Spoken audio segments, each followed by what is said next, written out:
Cocaine has become popular at music festivals. The EU mandates that each Finnish citizen buys fewer than 40 plastic bags per year. Child abduction increasing, experts advise paying attention to warning signs. A population of the native Saimaa Arctic char still exists in Yövesi, Saimaa, despite previously being thought extinct. According to the police, the amount of cocaine on the market is increasing, prices are dropping, and its use is spreading. Wastewater research from the Institute for Health and Welfare shows a significant increase in drug use during major events and weekends. At the Blockfest hip-hop festival in Tampere, cocaine levels spiked. The police have intensified control, especially at Ruisrock, with 67 drug offenses, 26% involving cocaine. At Blockfest, the police will also increase checks. Experts warn of the dangers of drug experimentation among young people and advise considering the serious consequences.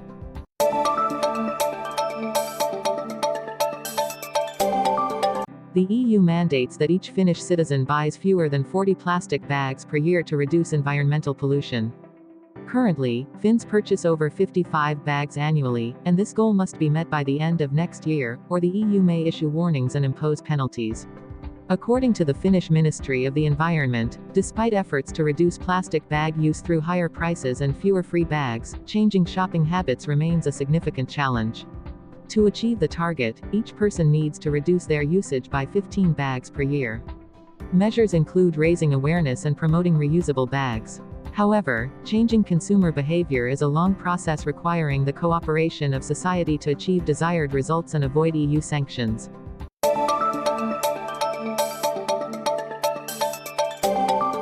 According to experts, the risk of child abduction often comes with prior warning signs. Most child abductions occur when one of the child's parents carries out the act. Last year, there were 39 suspected child abduction cases reported, a significant increase from 2019, which had only 15 cases. Expert Tarja Räisänen from the Association of Abducted Children stated that abductions often happen after parental disputes. Involved parents often overlook the severity of the situation. Räisänen advises preventive measures such as canceling the child's passport and monitoring visitations. These actions can help prevent abductions before they happen.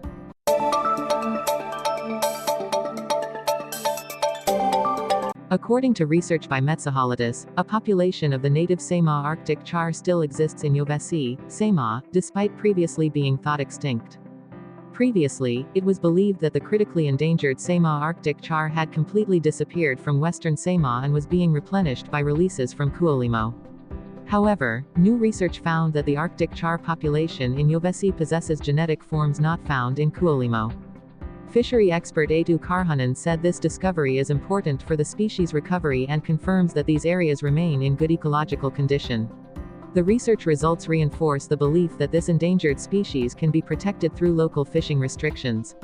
Karhunen hopes that investment in research and monitoring of this species will continue. The Saimaa Arctic char is fully protected in the lower Puumalansalmi and Kuolimo regions.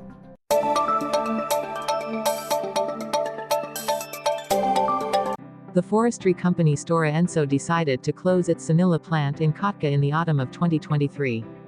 However, a year later, the closure process is still ongoing, with dozens of employees continuing to work to ensure safety and handle necessary tasks. Throughout the spring, employees cleaned storage tanks, removed chemicals, and dismantled some equipment, although the main buildings have not yet been demolished. According to Ingrid Pura, Stora Enso's communications director, there is no specific deadline for this process as ensuring the area's safety requires a lot of time and must be systematically documented. The Regional Administration Office has granted an environmental permit for the closure plan, requiring the continuation of several activities even though pulp production has ceased. Negotiations to sell the plant area are still ongoing, but details will only be disclosed after the financial report on July 24.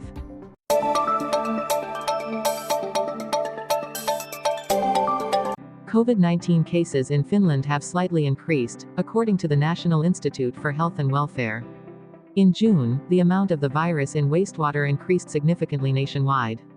From the beginning of June, the virus was detected in 3,044 samples, rising to 66,788 samples by early July. However, Dr. Leif Lakoma from the National Institute for Health and Welfare stated that it is not possible to determine the actual number of infections from wastewater data.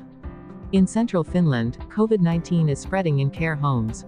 Despite the increase in cases, the demand for hospital treatment has not risen.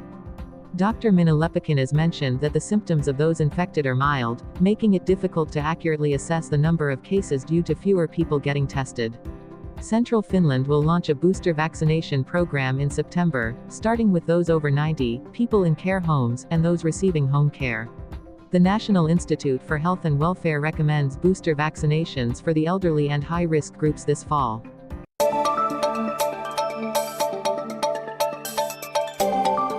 Although pharmacists were granted the right to administer vaccinations in the spring, pharmacies in Finland have not yet been allowed to offer this service. Many pharmacy owners agree with starting vaccinations in pharmacies, but the complex procedures and administrative processes make this difficult. The Ministry of Social Affairs and Health announced that pharmacies can sell COVID-19 vaccines this fall. However, to start the vaccination service, pharmacies must comply with strict facility regulations and need a supervising doctor. The requirements for space and medical equipment necessitate significant investment, slowing the implementation process. Sonja Kallio, an expert from the Finnish Pharmacy Owners Union, believes that expanding vaccination rights is positive but challenging to execute. She hopes that the facility requirements will be reconsidered to facilitate easier implementation of the service in pharmacies.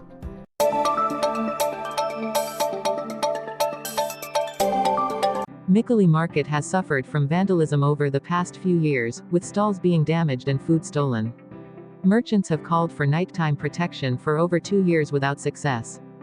Finally, a local newspaper article drew the attention of city officials. They quickly implemented nighttime protection services at a cost of less than €5,000. Since the service was introduced at the beginning of July, vandalism has ceased. Mal Bovelin, a vendor at the market, expressed satisfaction that she could leave food and drinks overnight without fear of damage or theft. Merchants feel more secure, and business activities at the market have run more smoothly since the introduction of security and police presence.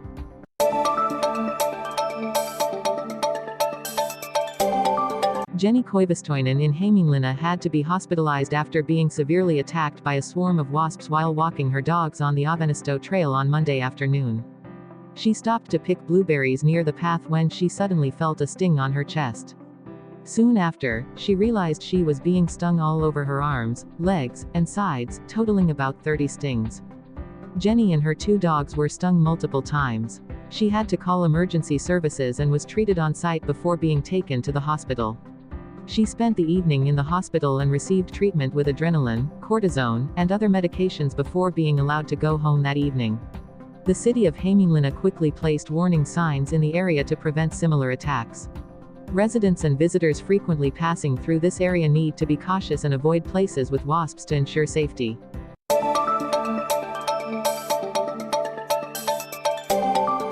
Summer is the busiest time for animal rescuers as many animals get injured or face difficulties needing assistance. In Päijät-Häme, the Harala VPK rescue team specializes in handling emergency situations involving animals. They are often equipped with special tools such as snake catchers and swan catching bags to deal with various situations. Harala VPK not only rescues birds but also handles many other challenging situations, from rescuing small mice in apartments to hundreds of kilograms of cattle stuck. For residents, when encountering situations involving animals, it is important to stay calm and contact animal protection experts or organizations for timely assistance. Organizations like the Finnish Animal Protection Association provide necessary information and support. If there is suspicion of animals carrying infectious diseases, contact the city veterinarian for detailed guidance.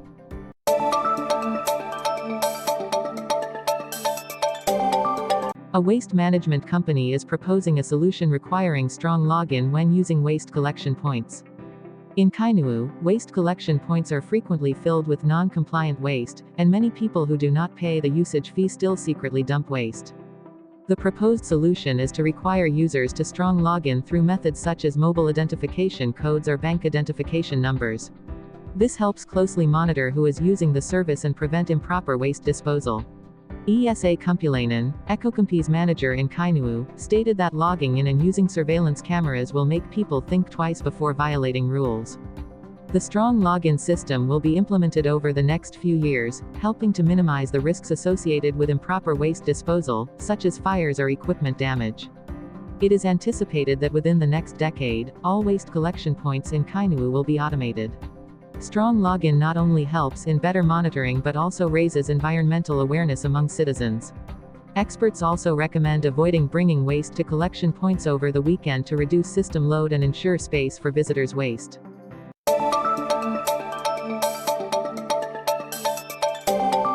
This weekend, Finland's weather will be unstable with rain and thunderstorms.